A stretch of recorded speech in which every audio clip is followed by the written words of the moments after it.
de volta com Bom para Todos. Aqui você tem espaço. bomparatodos@tvt.org.br. A Sociedade Brasileira de Cirurgia Plástica recomenda, antes de realizar qualquer cirurgia, além dos cuidados essenciais, sempre procurar um médico reconhecido pela entidade e com registro no Conselho Federal de Medicina. Está aqui no Bom para Todos o Dr. Fernando Almeida Prado, cirurgião plástico. Olá, doutor Fernando, muito obrigada pela sua presença. Tudo bem, Marília. Obrigado a você pelo convite. Doutor Fernando, são comuns os problemas em procedimentos cirúrgicos, estéticos? Cirurgia é uma situação que o bom cirurgião é aquele que ele tem uma margem grande de êxito. Medicina, diferente, que é uma ciência biológica, diferente de uma ciência exata, nem sempre 2 e 2 são 4, você tem as variações. Então a gente tem sempre uma máxima que diz assim, em medicina nada é nunca e nada é sempre. Então você, para analisar um bom médico, é aquele que tem um êxito grande, uma probabilidade grande de acerto, isso é científico. Então você pode, lógico, ter algum problema realizando uma cirurgia, sem dúvida alguma. Doutor Fernando, quando a plástica ou o procedimento ele não dá certo, geralmente o médico assume esse erro? O médico tem que dar assistência ao paciente sempre, tem que ter disponibilidade. E se você, por exemplo, o bom médico não é aquele que não erra, mas é aquele que resolve quando tem qualquer problema no meio do percurso. Nós fomos às ruas, vamos ver agora as perguntas que a população fez para o doutor Fernando. Eu gostaria de saber se a cirurgia estética pode ser feita por qualquer pessoa e de qualquer idade? É importante o seguinte, o paciente quando for fazer uma cirurgia, não só estética, ele tem que fazer os exames, ele tem que ver se a condição dele de saúde está ok.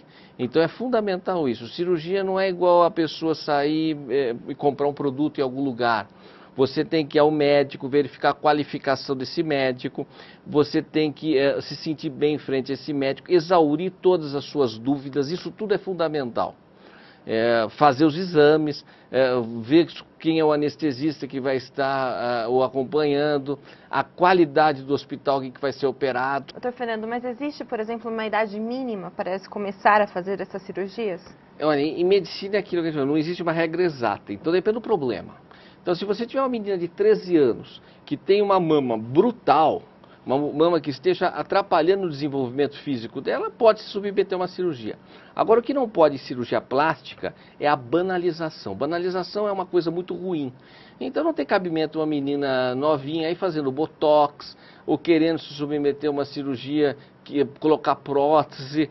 Eu acho que tudo isso tem que ter muito bom senso. O esclarecimento da população é fundamental, dos pais nesse caso, e o médico tem a obrigação de orientar adequadamente. A Diane tem mais uma pergunta.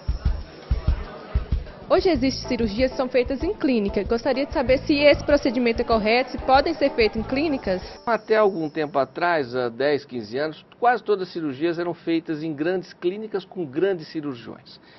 Hoje em dia a legislação está um pouco severa e correta, porque eu acho que as coisas, apesar das pessoas por vezes não acreditarem, elas melhoram. Então você, por exemplo, olha, o que essa clínica tem que ter? Tem que ter todo o aparato para em determinado momento, se houver qualquer problema, para uma recuperação do paciente. Deus nos livre, mas no caso de um problema qualquer, todo o material de reanimação e de suporte desse paciente. Então pode haver cirurgia em clínica quando essa clínica for plenamente equipada para isso. A próxima pergunta é do Luigi. Quais são os principais problemas que ocorrem nas cirurgias estéticas?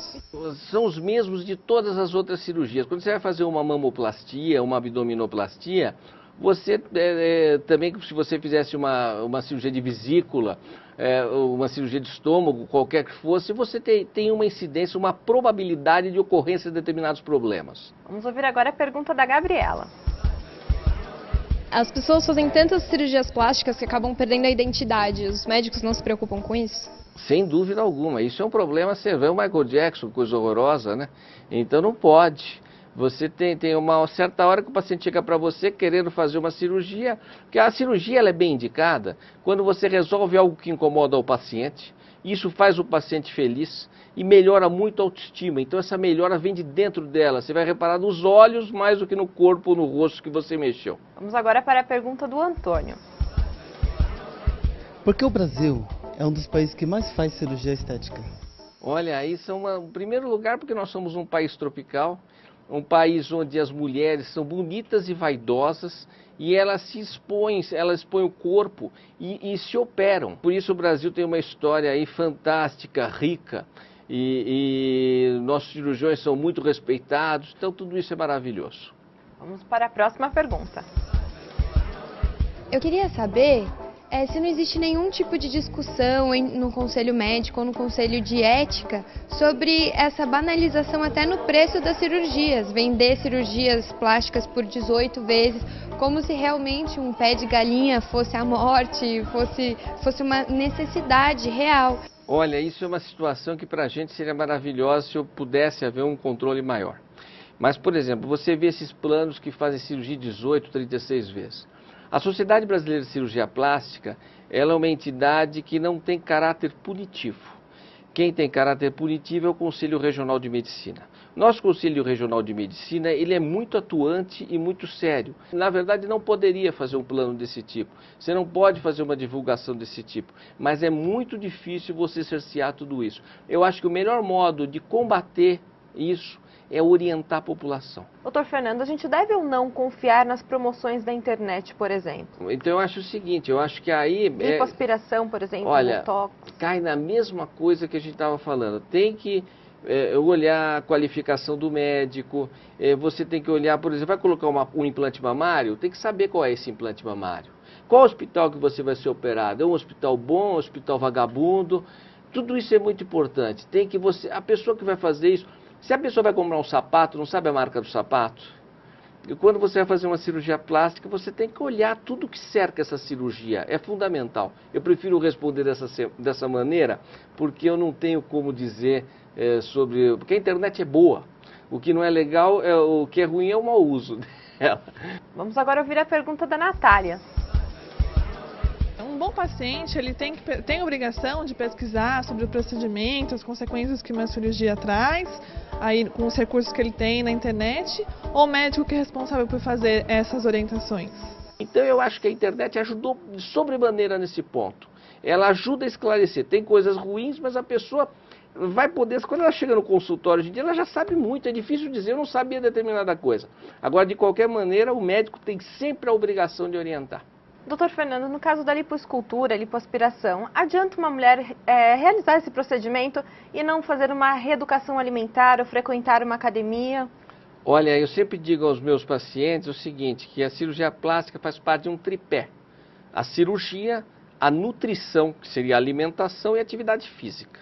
Se fizer só uma das coisas, não adianta. Então é aquilo que a gente estava falando, a cirurgia entra nesse tripé, e você dentro disso tenta melhorar alguma coisa, opera, faz uma lipoescultura, melhora algo na autoestima da pessoa, ela passa a fazer exercício, ela começa a se alimentar melhor, então é um conjunto de coisas. A Cíntia tem mais uma pergunta. Eu queria saber se existe por parte dos médicos ou alguma política pública referente à conscientização na cirurgia plástica. A conscientização.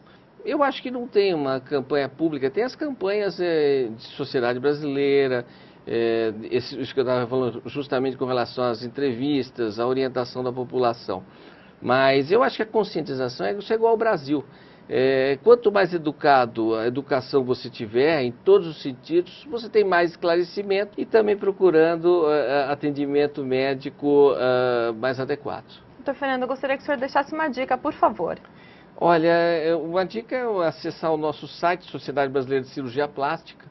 Com isso tem um caráter informativo, informa de diversas cirurgias, informa também sobre os profissionais. Tem informações, quero fazer uma lipoaspiração, tem informações sobre lipoaspiração e sobre todas as cirurgias. Doutor Fernando, muito obrigada pela sua presença aqui no nosso programa. Obrigado a você, Marília, ótimo, que bom, obrigado. Você sabia que existem regras específicas para proteger o consumidor dos riscos das cirurgias e tratamentos estéticos? No próximo bloco, a diretora do PROCON de Santo André, Ana Paula Sacek, vai falar sobre isso. Voltamos já!